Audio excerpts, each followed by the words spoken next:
सीता मारा मारा। दृश्य आप देख पा रहे हैं दिल्ली के जंतर मंतर से सीधा दृश्य देख पा रहे हैं, जहां ठगी पीड़ित जमाकर्ता परिवार संघर्ष समिति राष्ट्रीय आंदोलन का रूप ले चुकी है। नमस्कार, मैं गोविंद लाल और उदयपुर से आप देख रहे हैं दिल्ली के जंतर मंतर पर लगभग देश के कोने कोने से लोग आए हैं। और आपको बता दें कि ठगी पीड़ित जमाकर्ता परिवार संघर्ष समिति का यह धरना लगभग 3 महीने को बीतने आए। देश का सबसे बड़ा धरना हम कह सकते हैं, देश का सबसे बड़ा आंदोलन हम कह सकते हैं, जो कि 1 सितंबर को प्रारंभ होकर नवंबर बीतने आया है। लेकिन अभी तक सरकार ने कोई भी अच्छा निर्णय नहीं लिया है, न अभी ठगी पीड़ितों के पक्ष में एक भी समझौता नहीं किया है। उम्मीद की आस लगाकर बैठे ये लगभग सभी ठगी पीड़ित जमाकर्ता निवेशक सब बैठे हुए हैं और अपने पैसों की अपनी मेहनत की कमाई के लिए सरकार के सामने दरकार कर रहे हैं, सरकार के सामने हाथ फैला के बैठे हैं। लेकिन सरकार की ठस की मस नहीं हो रही। पहले से लूटे हुए लोग हैं, पहले से ठगे हुए लोग हैं और उनके ऊपर एक तरह का और भार कितना पड़ रहा है। अपनी मेहनत मजदूरी सब कुछ छोड़कर सरकार के सामने गिड़गिड़ा रहे हैं, लेकिन शासन और प्रशासन में बैठे लोग, जिम्मेदार लोग बिल्कुल ध्यान नहीं दे रहे हैं। देश के कोने कोने से यहाँ पर आज देखें कि दिल्ली के जंतर मंतर पर धरना प्रदर्शन लगातार चल रहा है, लेकिन सरकार नहीं सुन पा रही है। जब इन्होंने आंदोलन बिल्कुल जमीनी स्तर पर अपने गांव, अपने शहर में धरना प्रारंभ किया, 1 सितंबर से ये धरने पर बैठे हुए हैं, लगातार आंदोलन कर रहे हैं, लगातार जिला लेवल पे रैलियां निकाली जा रही है, लगातार जो है शासन में बैठे लोगों का पुतला तक जला के देख लिया है। लेकिन कहीं न कहीं मोदी सरकार को सोचना होगा, लेकिन अभी तक न अमित शाह, न मोदी सरकार, न फाइनेंस मिनिस्टर की तरफ से कोई भी जवाब नहीं आया है। यह भारत सरकार ही थी जिन्होंने बर्ड्स एक्ट कानून बनाकर विधान पास किया था, लेकिन अभी तक बर्ड्स एक्ट कानून जैसे कि पालना नहीं हो रही है। बर्ड्स एक्ट का मतलब होता है उड़ने वाला एक पक्षी, और पक्षी जैसा कानून अभी तक आसमान में ही उड़ रहा है। न जाने कब वो धरातल पे पहुंचेगा, कब इनको उम्मीद की आस बंधेगी, कब इनको न्याय मिलेगा, कब इनको पैसा मिलेगा। ये बहुत बड़ा देश का सवाल है जो हर व्यक्ति, हर पीड़ित पूछ रहा है। लेकिन शासन और प्रशासन कुछ सुनने को, समझने को तैयार नहीं है। ऐसा लग रहा है कि शासन और प्रशासन ने कान में रुई और आंखें मूड कर बैठे हुए हैं। आप देखें किस प्रकार से ठगी पीड़ित अपनी बात को रखने के लिए, अपनी बात को भारत सरकार को बताने के लिए दिल्ली पहुंचे हैं। और 25 नवंबर को इन्होंने देखिए गिरफ्तारियां भी दी है और बड़े पैमाने पर यहाँ मौजूद है। अब इन्होंने ठान लिया है कि जब तक पैसा नहीं मिलेगा तब तक हम हिलने वाले नहीं है। अब दिल्ली पर ही मोर्चा बनाकर बैठेंगे। आखिर देश की सरकारों की बड़ी जिम्मेदारी होती है, वह जिम्मेदार होते हैं कि उनकी जिम्मेदारी है कि देश के लोगों का ख्याल रखें, उनके हितार्थ का ध्यान रखें, उनके छोटे बड़े कल्याण का ध्यान रखें। लेकिन ये भीख नहीं मांग रहे, ये अपना वो पैसा है जो इन्होंने बड़ी मुश्किल से 1-1 रुपया जमा किया और क्रेडिट कोऑपरेटिव कंपनियों में जमा किया। 80 से 90 के दशक में जब सरकार की कोई योजना नहीं थी, सिर्फ खाद्य सुरक्षा जैसी योजनाएं थी, डाक विभाग जैसी कुछ पेंशन जैसी योजनाएं थी, जो भी समय पर नहीं मिलती थी, उसी समय क्रेडिट कोऑपरेटिव कंपनियों ने कदम रखती है और देश के लोगों को जीवन जीना सिखाती है। एक एक पैसा कैसे बचत किया जाता है उसके बारे में कंपनियां जो है घर घर जाकर प्रचार करती है, लोगों को बड़े संख्या में एजेंट बनाती है, लोगों को कार्यकर्ता बनाती है, अलग अलग प्रकार के कार्यकर्ता बनाकर देश के लोगों को सशक्त और उन्नत बनाने में क्रेडिट कोऑपरेटिव की कंपनियों का बड़ा एक योगदान कह सकते हैं। लेकिन कुछ कंपनियां ऐसी होती है जो ठगी करने का काम किया, लेकिन ऐसे कंपनियों पे कार्रवाई होनी चाहिए। लेकिन सब कंपनियों को एक साथ बंद कर देना, ये कहां तक का न्याय है। आज देश के गरीब तबके का सबसे बड़ा पैसा है। लोग कई सालों से उसमें लेन देन कर रहे थे, कई जरूरतों को जो है कंपनियों ने पूरा किया था, कंपनियों के माध्यम से लेन देन अच्छा चल रहा था। लेकिन अचानक से सरकार ने जिस प्रकार से कानून का हथौड़ा चलाया और कंपनियों को बंद कर दिया गया, ऐसे में तो आज ठगी पीड़ित जमाकर्ता और निवेशक, और आप देखें कि जिस प्रकार से आज कंपनियों में काम करने वाले कार्यकर्ता कार्यकर्ता सैकड़ों लोग बताते हैं कि आत्महत्या कर चुके हैं और लाखों लोग बेरोजगार हो गए हैं। एक तरफ तो सरकार पूरा रोजगार देने में भी विफल हो रही है, वहीं लोग आत्मनिर्भर बन रहे हैं, तो उसमें भी सरकार को कहीं न कहीं जो है एक तरह से देखें तो लोगों को गरीब बनाने की साजिश यहाँ पर रची जा रही है। लोग आज लाखों की संख्या में कार्यकर्ता बेरोजगार हो गए, उनके रोजी रोटी चली गई है, मान सम्मान चला गया है, उनके गांव जाना मुश्किल हो गया है, लोग उन पर विश्वास नहीं कर रहे हैं। ऐसे में ये जाए तो जाए कहाँ? सरकार की जिम्मेदारी है कि वो इनके पैसे का भुगतान करे, लेकिन सरकार की तो कानों में आवाज ही नहीं जा रही है। कोई शासन में बैठे लोग सुनने को तैयार नहीं है। ये अपनी पीड़ा कहे तो कहे कैसे? सरपंच से लगाकर, विधायक से लगाकर, सांसद से लगाकर, राज्यसभा से लगाकर, लोकसभा से लगाकर हर एक को अपना ज्ञापन दे चुके हैं, लेकिन सरकार की ठस की मस नहीं हो रही है। आखिर ये अपनी बात कहे तो कहे किसे? अब जीना क्या मरना क्या? आप देखें कि किस प्रकार से प्रत्येक जन आंदोलन में आप देखें कि सभी यहाँ पर देश के कोने कोने से सभी क्रांतिकारी यहाँ पर मौजूद है और अपनी आवाज को बुलंद कर रहे हैं और अपनी मेहनत का पैसा मांग रहे हैं। सरकार से कोई भीख नहीं मांग रहे हैं। इनका कहना है कि लंबा समय हो गया लेकिन सरकार ठस की मस नहीं हो रही है और बिल्कुल हमारी बात नहीं सुन रही है। हमारी अपने देश की सरकार ही हमारी बात नहीं सुन रही है। हम दूसरों से क्या उम्मीदें रख सकते हैं? इसी उम्मीद की आस को लेकर ये दिल्ली के जंतर मंतर तक जा पहुंचे हैं।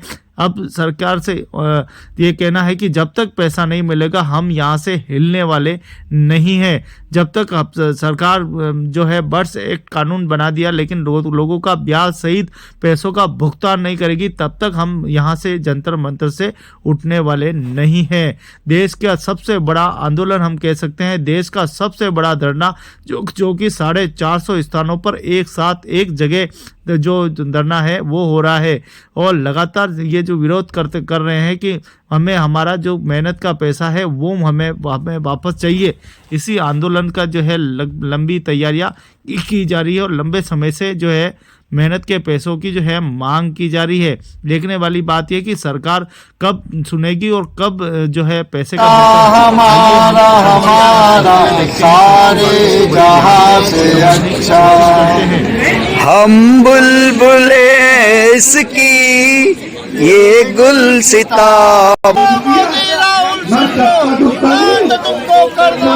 उनका मतलब है किसी का सहारा से, किसी का रोजगार से। पर मैं एक चीज कहूंगा कि हम आपका समर्थन करने के लिए तुम भी एमएलए, अब तो सारा देश एमएलए। पैसा नहीं देंगे, मैं तुमको पैसा दूंगा, मैं तुमको पैसा दूंगा। मैं कहता हूं जैसे करो, मेरी बात मानो। पहला स्लोगन क्या है? मैं भी एमएलए, तुम भी एमएलए, मैं भी एमएलए, तुम भी एमएलए। एक शपथ। दूसरी कि जिन लोगों ने हमको ठगा है, जो लोग हमें हक अधिकार नहीं दे रहे, क्या उनको वोट दोगे? नहीं। क्या उनको वोट दोगे? नहीं। अपने मन में जिसकी 12 बजे सबका बहिष्कार, बहिष्कार से पधारी हुई मेरी माताएं, मेरी बहनें, मेरा पिता तुल्य बुजुर्गों और मेरे जवान साथियों और मेरे बेटे जैसे युवा क्रांतिकारियों, बहुत खुशी का अवसर नहीं है ये, क्योंकि हम समझते हैं कि हम पीड़ित हैं, पीड़ाओं में हैं। जिस तरह से हमने हमारा पेट काट काट के पैसा जमा कराया, हमने सपने देखे अपने बच्चों के लिए, अपने घर परिवार के लिए, बूढ़े माँ बाप के लिए, हमारी बीमारी के समय काम आए उस पैसे के लिए हमने बचत की। और दुर्भाग्य है कि आज वो पैसा हमें नहीं मिल रहा है। कहते हैं कि इस देश में कानून का शासन है। मैं पूछना चाहता हूं आपसे कि कहीं नजर आ रहा है देश में कानून का शासन? नहीं। हमने वोट दिए, भर भर के नोट तो दिए ही है, लेकिन वोट भी दिए कि नहीं दिए? तो वोट लेने के लिए इनने जो नारे दिए, जो वादे किए, वो पूरे किए क्या? नहीं किए। तो कहीं ना कहीं हमारे साथ धोखा हुआ या नहीं हुआ? कितनी बार हुआ है, कितनी बार वोट दिए 7 साल से? 10 साल से 10 साल से कितनी बार वोट दिए? 10 बार, 50 बार वोट दिए। जब 50 बार में न्याय नहीं मिला तो क्या एक बार में ये सुधर जाएंगे? नहीं, सुधर जाएंगे क्या? नहीं, तो क्या करें? इन्हीं को वोट दें वापिस? तो क्या करेंगे? अब हमारी सबसे बड़ी ताकत क्या है हमें पता है क्या? क्या है? तो क्या हमें वोट देना आया क्या अभी तक? तो कैसे लेंगे नोट? वोट की चोट से लेंगे नोट। बोलो साहब, वोट की चोट से लेंगे नोट। और हमने हमारे भारत के यशस्वी प्रधानमंत्री को 3 बार सत्ता दी है।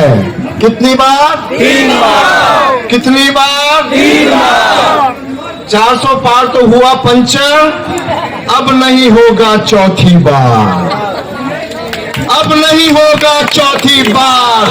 सुन लो भाजपा वालों मेरी ललकार। इस ललकार में दर्द है, इस ललकार में पीड़ा है, इस ललकार में आंसू है। उन साथियों के आंसू है जिनको हमने आंखों से फंदे पे लटकता हुआ देखा है। इसलिए तुम हमें कम मत समझो नरेंद्र मोदी जी महाराज साहब। वायसराय नरेंद्र मोदी सुन लो। ईस्ट इंडिया कंपनी की अगली भारतीय जनता पार्टी सुन लो। अब आपको केवल एक ही बात कहनी है कि भुगतान तो तुमको करना होगा। दिल्ली की सरकार सुन लो, भुगतान तो तुमको करना होगा। भारत की सरकार सुन लो, भुगतान तो तुमको करना होगा। ठगी पीड़ितों की ललकार सुन लो, भुगतान तो तुमको करना होगा। मोदी सुन लो, राहुल सुन लो, भुगतान तो तुमको करना होगा। भाजपा सुन लो, कांग्रेस सुन लो, भुगतान तो तुमको करना होगा। देश के सारे नेता सुन लो, भुगतान तो तुमको करना होगा। हम अपना अधिकार मांगते नहीं किसी से भीख मांगते। साथियों, मैं 7 साल से ये नारे सुन रहा हूँ। 7 साल हो गए नारे सुनते सुनते। क्या नारे लगाने से पैसा मिल गया? नहीं। क्या दिल्ली आने से पैसा मिल गया? नहीं। लेकिन मैं वादा करना चाहता हूँ कि ये 6ठी बार दिल्ली आया हूँ मैं, और ये चट्टान 10 हथौड़े से टूटेगी। कितने? 10 हथौड़े से। 6 बार आ चुके हैं और हमने पहले दिन से आज दिन तक आपकी ताकत को बढ़ाया है साथियों, आपकी ताकत को बढ़ाया है। निराश ना हो। कई सारे साथी हमारे टूट के चले गए। वो सोचते थे कि 10 बार हथौड़ा मारने का टाइम किसके पास है, हमको तो पहला हथौड़ा मारते ही भुगतान चाहिए। तो मैं सबसे पहले अपील उनसे करना चाहता हूं जो आज हमारे साथी नहीं है, हमसे टूट टूट कर गए हैं। छोटी छोटी बातों पे उन्हें अहंकार पैदा कर लिया है। मुझे मंच नहीं मिला, मुझे माइक नहीं मिला, मेरी बात नहीं मानी, ये छोटी मोटी बातें हैं दोस्तों। इसलिए अब हमें, जब तक हम एक मुट्ठी नहीं होंगे तब तक भुगतान मिलेगा क्या?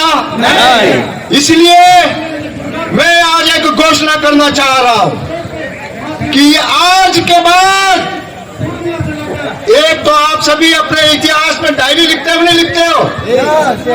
तो आज की तारीख में लिखना 25 नवंबर 2024। क्या लिखेंगे? 25 नवंबर 2024 दिल्ली विजय दिवस। क्योंकि अब संसद के भिखमंगो अब तुम्हारे पास नहीं आएंगे। ये तुम्हारी जिम्मेदारी थी, ये तुम्हारा कर्तव्य था, लेकिन तुमने शपथ क्या ली? पद और गोपनीयता की शपथ ली। ये गोपनीयता थी उन ठगों बेईमानों पे कपड़ा ढांकने की। तुम जानते हो कि किस किसने ठगा है मेरे देश के लोगों को। तुम उसमें कपड़ा ढांक रहे हो, तुम उनमें कपड़ा ढांक रहे हो, उनके नाम छुपा रहे हो, तुम प्रशासन को उनके खिलाफ कार्रवाई करने से बचा रहे हो, तो तुम भी किसी ठग से कम नहीं हो।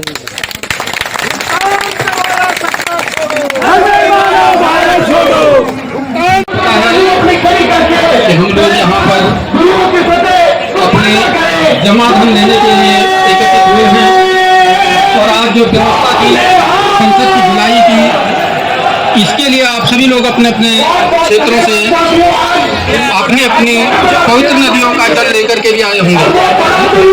कितने लोग जल लेकर के आए हैं अपने साथ? सभी लोग, बहुत कम लोग लेकर के आए। चलिए आप अपने अपने जल पात्रों को लेकर के और यही जंतर मंतर पर ही राष्ट्रीय सुखदेव शास्त्री जी, शास्त्री जी जहाँ कहीं भी है मैं उनका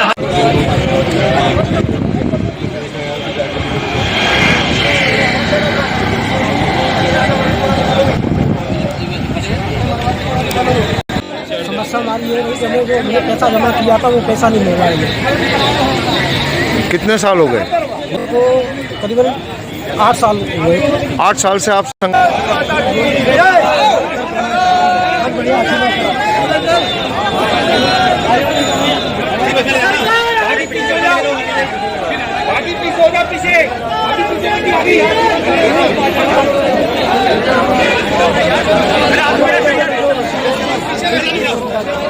आप बना लेते हैं तो किसी का नहीं है। कहाँ से आए आप? जब बाप बनाना भैया सबसे बड़ा रुपया है कि किसी का नहीं है।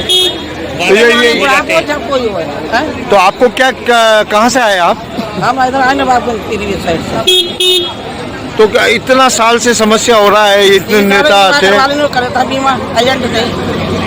तो ये जे बेचो वो बेचो, पैसा मिलेगा बढ़ती, जे मिलेगा वो मिलेगा। आज कुछ भी ना मिलो, सब कुछ पैदल गए कटोरा हाथ में थमा के अपना तो ऊपर चले गए। परेशानी कर गए हमारे बच्चन को, ये मांग कर गए आज बच्चन को हमारे।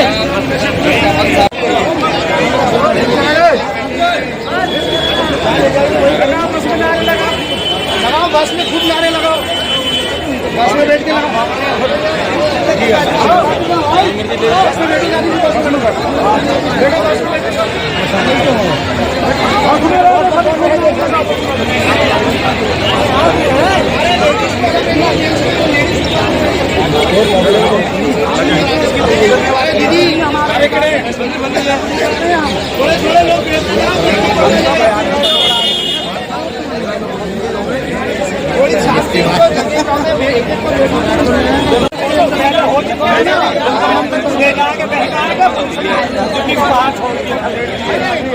मंदिर चलो वहीं पे व्यवस्था है।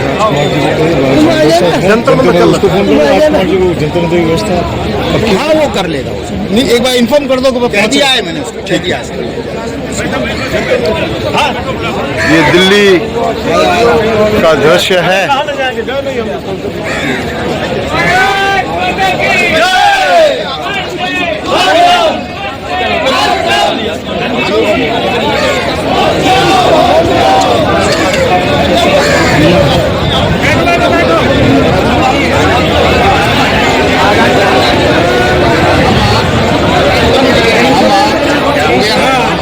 क्या हंगामा करवा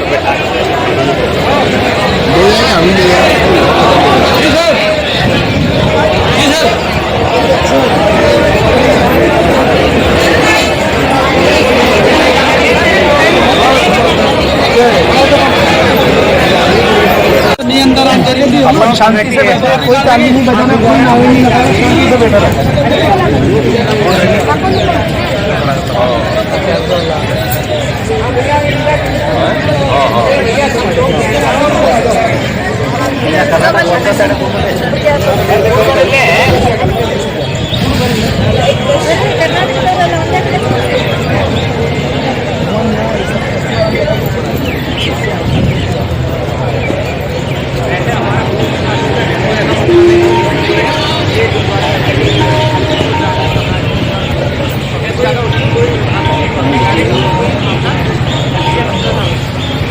तेरी कहानी हिंदुस्तान से भी बाहर निकल के नेपाल तक पहुंच गया। देखिए एक नेपाल से दुखी व्यक्ति आए। हाँ जी बताएं, क्या नाम है आपका? मेरा नाम आयतराम है। 4 गुना दे दें आप, एक 4 गुना।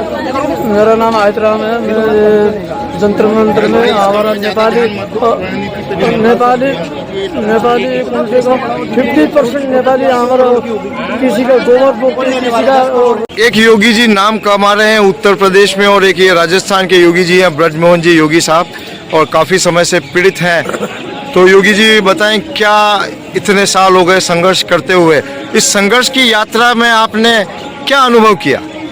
जी आदरणीय, मैं सबसे पहले इस देश के लोकतंत्र को नमन करना चाहूँगा और साथ साथ इस देश के लोकतंत्र का जो चौथा स्तंभ है, क्योंकि हम 3 स्तंभों से अपनी सारी करुण पीड़ा, अपनी सारी पुकार बता चुके हैं। 3 स्तंभों से मेरा मतलब है कि इस देश की व्यवस्थापिका जो कानून बनाती है, इस देश की कार्यपालिका जो कानून लागू करती है, इस देश की न्यायपालिका जो कानून का पालन करती है। तो इन तीनों ही स्तरों पर मैं विशेषकर ये कहना चाहूँगा कि चिटफंड कंपनियों द्वारा जो पैसा लूटा गया है, सरकारी लाइसेंस शुदा कंपनियों द्वारा जो आम जनता को लूटा गया है, ठगों द्वारा जो लूटा गया है, उसको वापस पाने का जो कानून बनाया वर्ड्स एक्ट 2019, ये सन के साथ लिखा हुआ है कि ये 2019 में बना है और आज उसको 6 वर्ष हो गए, 5 वर्ष हो गए, आज तक उस पर कोई कार्रवाई नहीं हो रही है। तो मैं विशेषकर आपसे ये निवेदन करना चाहूँगा सारे ठगी पीड़ितों के माध्यम से, देश भर से आए हुए ठगी पीड़ितों के माध्यम से, कि हमें कानून देने के बाद भी सरकार के तीनों स्तंभ फेल हैं। मैं ये कहना चाहूँगा, ना कार्यपालिका काम कर रही है, ना व्यवस्थापिका काम कर रही है, ना न्यायपालिका काम कर रही है। तो अभी आज से संसद का सत्र शुरू हो रहा है और सारे देश के सांसद यहाँ हैं, तो इनमें से क्या आपने बात पहुंचाई क्या किसी तक? मैं आदरणीय आपके चैनल के माध्यम से ये कहना चाह रहा हूँ कि लोकतंत्र का जो चौथा स्तंभ है वो हमारी आवाज कब सुनेगा? लाखों व्यक्ति घुट घुट कर मर गए, लाखों व्यक्तियों ने आत्महत्याएं कर ली इन ठगी पीड़ितों के स्कैम में फंसकर। उसके बाद भी अगर सरकार नहीं सुन रही, आपने एक बहुत अच्छा प्रश्न किया है कि कब सुनेंगे। इस भारत देश की प्रत्येक राज्य का एमएलए जो होता है उसको हमारा ठगी पीड़ित जमा करता परिवार का सदस्य ज्ञापन दे चुका है। इस देश में जो लोकसभा है, इस देश के अंदर जो संसद चल रही है, आपने अभी जो सवाल किया है कि वो संसद चलेगी, उन सांसद महोदय को ये ठगी पीड़ित जमा करता परिवार के सदस्य अपने करोड़ पुकार, अपने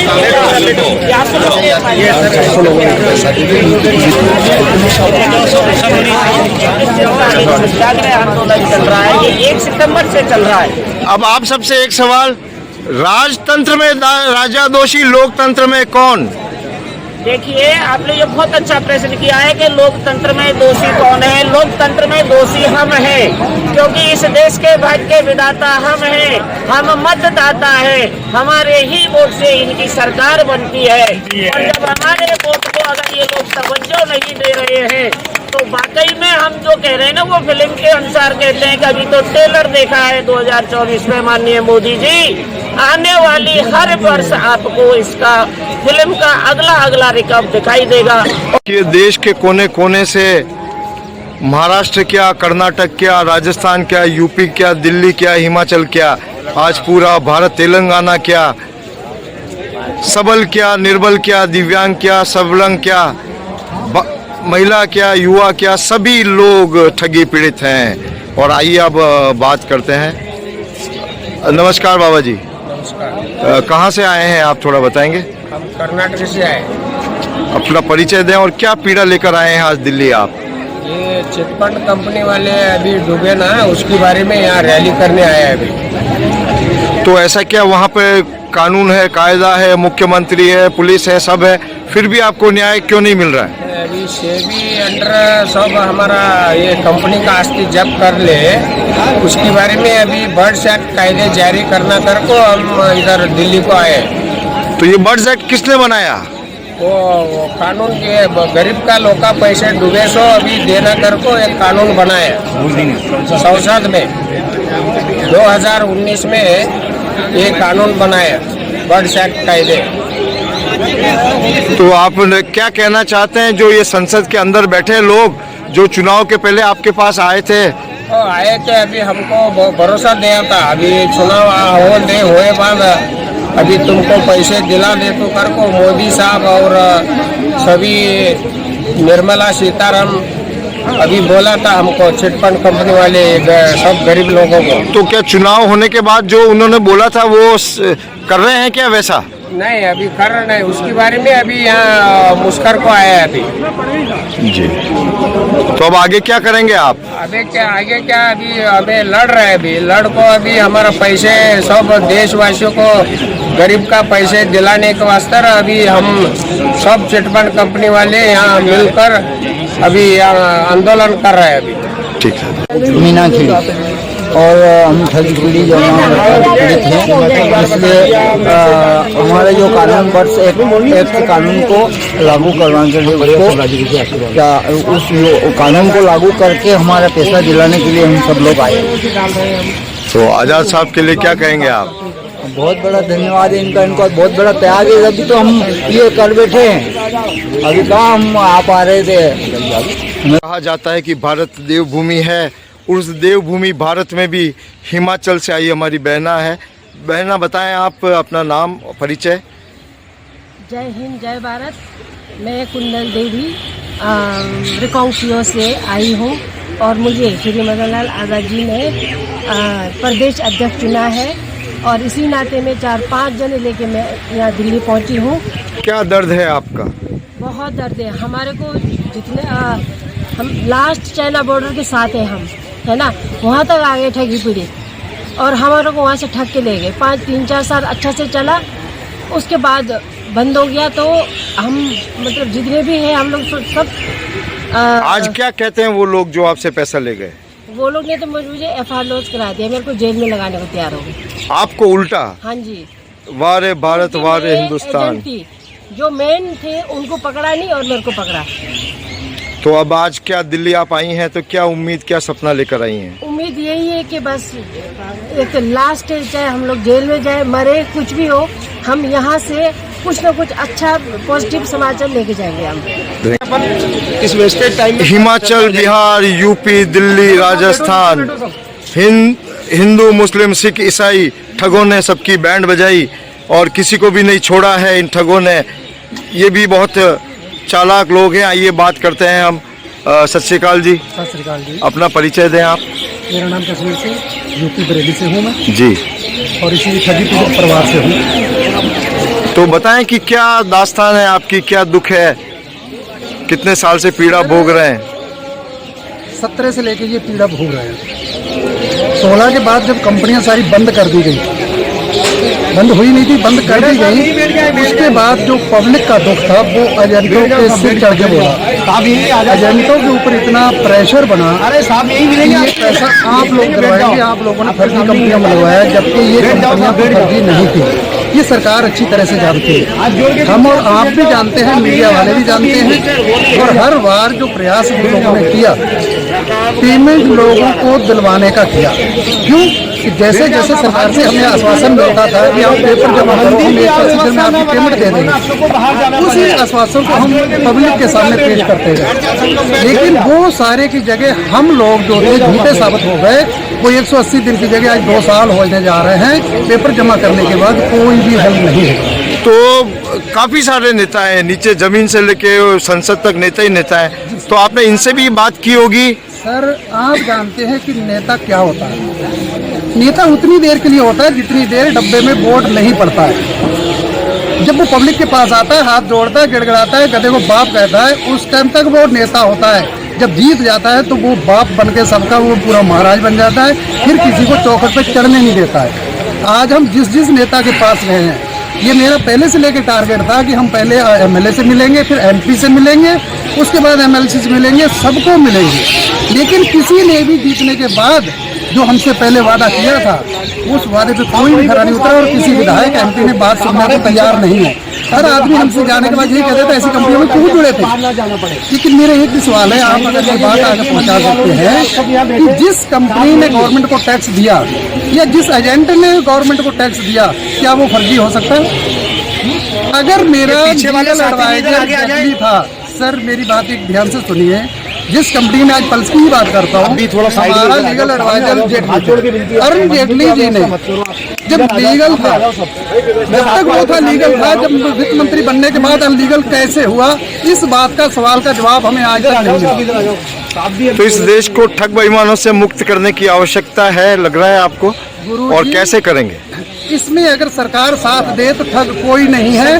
जब सारे सीएमडी उठा के जेल में रख दिए, अकाउंट सीज कर दिए, प्रॉपर्टी को सेवी बेचने नहीं दे रही है, तो मैं ठग सरकार को कहूँ या उन बेईमानों को आपके पास?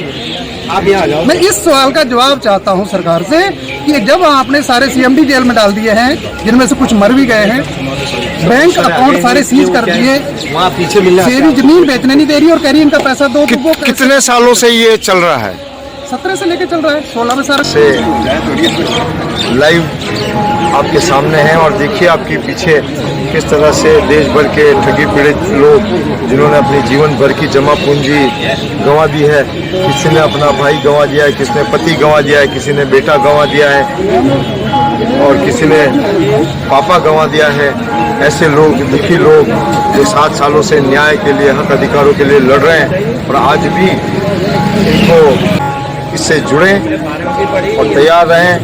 देखें दिल्ली में क्या हो रहा है। दिल्ली में एक बहुत बड़ा संकल्प लिया जा रहा है आज इस देश को ठग बेईमान मुक्त बनाने का, इस देश को आज़ाद कराने का उन बेईमानों से जो अपने ही भाइयों को ठगते हैं, उन नेताओं से जो लाखों फांसी चढ़ने के बाद भी, करोड़ों बेघर होने के बाद भी जिनका दिल नहीं पसीजता है और जो जहाँ की खाते हैं वहीं पे छेद करते हैं, वोट हमारा लेते हैं, नोट हमारा लेते हैं, लेकिन फिर भी हमको हमारे हक अधिकार नहीं देते, छोड़ देते हैं लावारिसी की तरह मरने के लिए, घर से बेघर भटकने के लिए। तो साथियों, दिल्ली से लाइव एडवोकेट भरत